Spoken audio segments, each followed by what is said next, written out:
Here we have a new 2026 Nissan Rogue. Now this one comes in the S trim level, front wheel drive model, super black paint, and then we have charcoal cloth interior. The powertrain consists of a 1.5 liter turbocharged 3-cylinder engine that's mated to the Xtronic CVT. As we come around to the front end here, we do get our LED headlamps along with the LED daytime running lights. But I like the front fascia ever since it got its slight refresh. Just a bit, looks a bit more masculine, I think. Down here, these are gonna be 17-inch alloy wheels. To the door panel, we have one touch up and down on the driver's side, regular power windows on the other 3 doors, power mirror controls are here, power door lock controls, and then we do have our rear window lock out there. Blind spot monitors are in the side mirrors, bottle holders, and then we have the brightness for the gauge cluster and the auto stop toggle there. Hood release, manual tilt telescope steering wheel, and then here's our manual 6-way driver's seat here. But I want to give a huge thanks to Nissan of Cool Springs here in Franklin, Tennessee for allowing me to review this Rogue today. I'll leave a link below in the description. If you're looking to find the best price on one of these closer to home, click that second link down below. It takes just a minute to fill out your information, and I'll make sure the local dealers are fighting to get you the best price on this or whatever new vehicle you might be interested in. Now, I have the seat up front adjusted for someone of my size, being 6'3" with longer legs.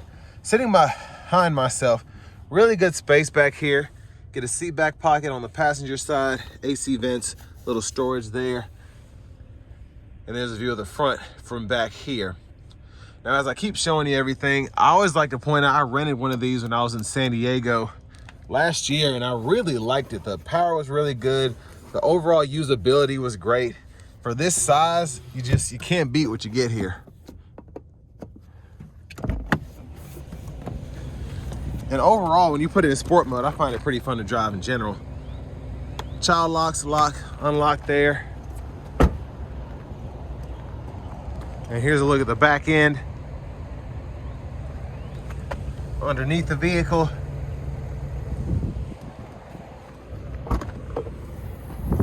Manual lift gate. Top tethers are integrated on the back of the seats themselves. And you have a little bit of storage underneath here that holds your spare tire. This has quite a bit of dealer stuff that needs to be installed, so. But side pocket here, side pocket here. Now the barrier is not too big, but I actually like that because it makes it easier to pick this up. And if you just want, let's say, I don't know if it was like the size of a paper clip or a little thicker, it could be back here without sliding all over the entire back of the seat. So I like how that was done.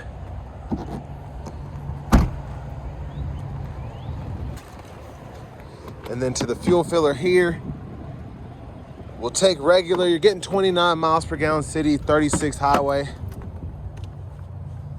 Now over here, you can fold the seat down just by pulling up on this. Pretty easy to do. And then pretty easy to pop it back into place. And you have a little bit of recline there as well to adjust the seat, which I like. And then your lower anchors are behind these covers right there.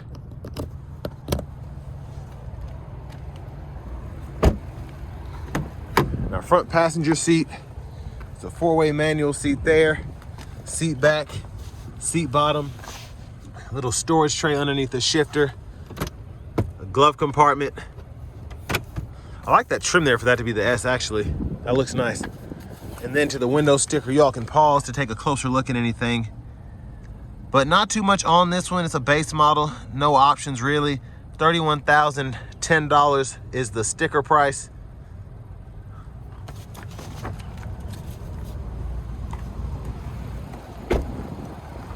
As we come back around to the front, quick look in the engine bay. There's that 1.5 liter turbocharged 3-cylinder. And before we hop in the driver's seat, I'm just gonna show off the blinkers.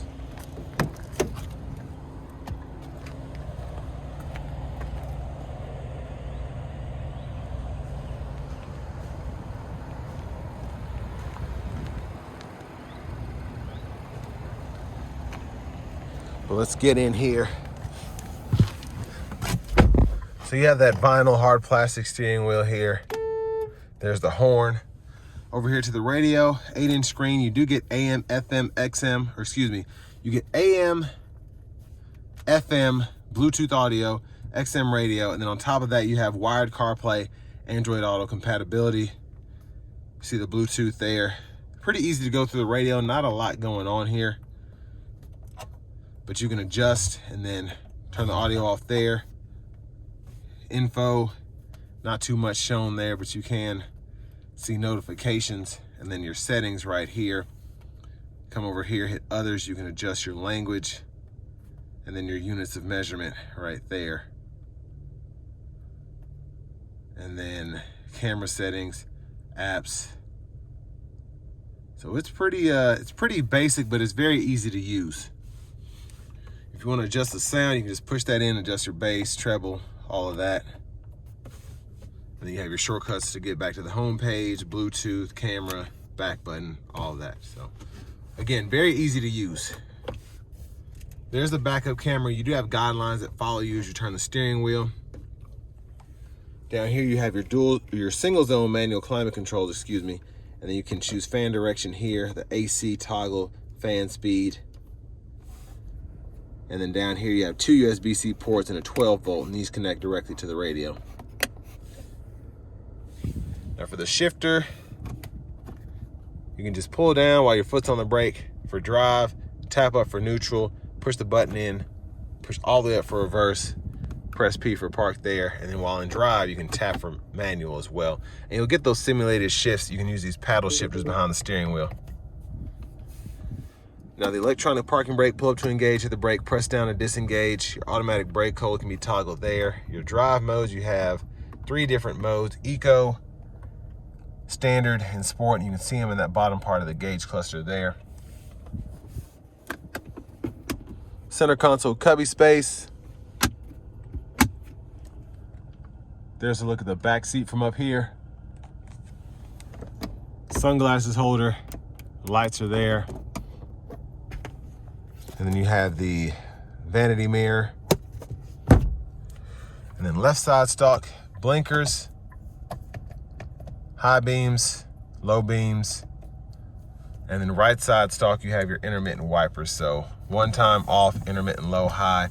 You can adjust that intermittent frequency there, and your rear wiper intermittent on right there. And then you push back for the rear fluid, pull up for the front. Now left side of the steering wheel on the front here, volume, track list, radio station presets. Push this button and this will pull up your shortcut menu, and you can adjust that there. And this is kind of like a scroll bar, and you can press to kind of use as an OK, and then you can go back that way. But you can see your tire pressure monitors here, the turbo compression, and then within each sub menu you can scroll. And then you can also adjust your units or language through here as well, with a few other features. Now right side of the steering wheel, cruise control, you just turn that on or off there, adjust your speed, cancel, and then voice recognition, Bluetooth button there. Push button start. Here's your key fob. But next, let's go ahead and take this 2026 Rogue S out on the road for a test drive. So starting the test drive in this Rogue S here, I really like how these drive, even with them having the CVTs, the variable compression 3-cylinder. I like how they get up and go. It takes some getting used to, but especially in sport mode, these can be borderline exhilarating to drive, and I actually really enjoy being behind the wheel of them when I am driving them. I rented one when I was in San Diego, and I said that in the walk around portion, but that really just changed my mind about what I thought about this vehicle in general.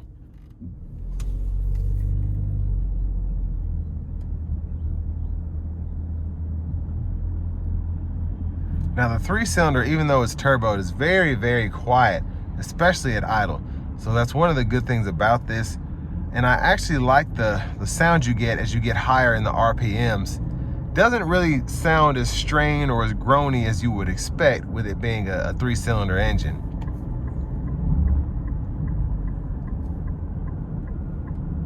I'm gonna put it in the sport mode now. And then I'm also gonna put it into that manual mode.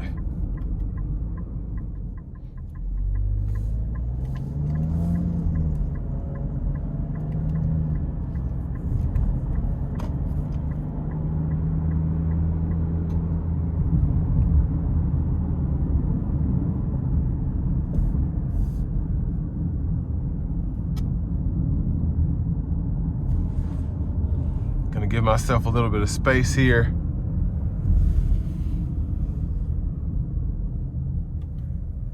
Here we go.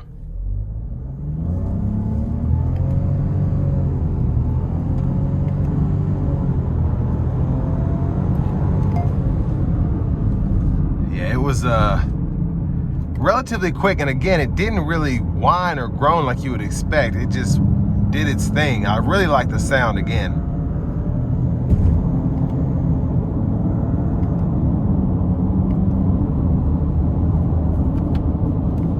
Now I want to give one more big thanks to Nissan of Cool Springs here in Franklin, Tennessee for allowing me to review this Rogue today. I'll leave a link below in the description. If you're looking to find the best price on one of these closer to home, click that second link down below. It takes just a minute to fill out your information, and I'll make sure the local dealers are fighting to get to the best price on this or whatever new vehicle you might be interested in.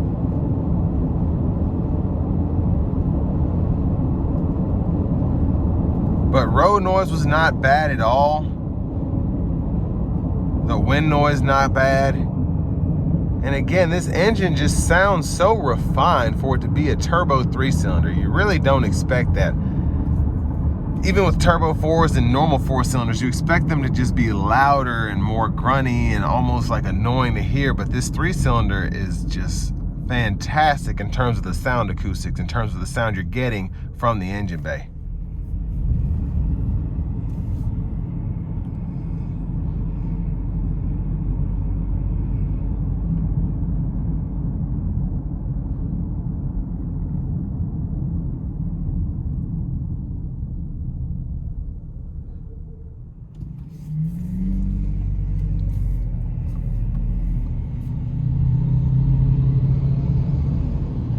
Now, in terms of what you get for the money here, I mean, $31,000 is not terrible.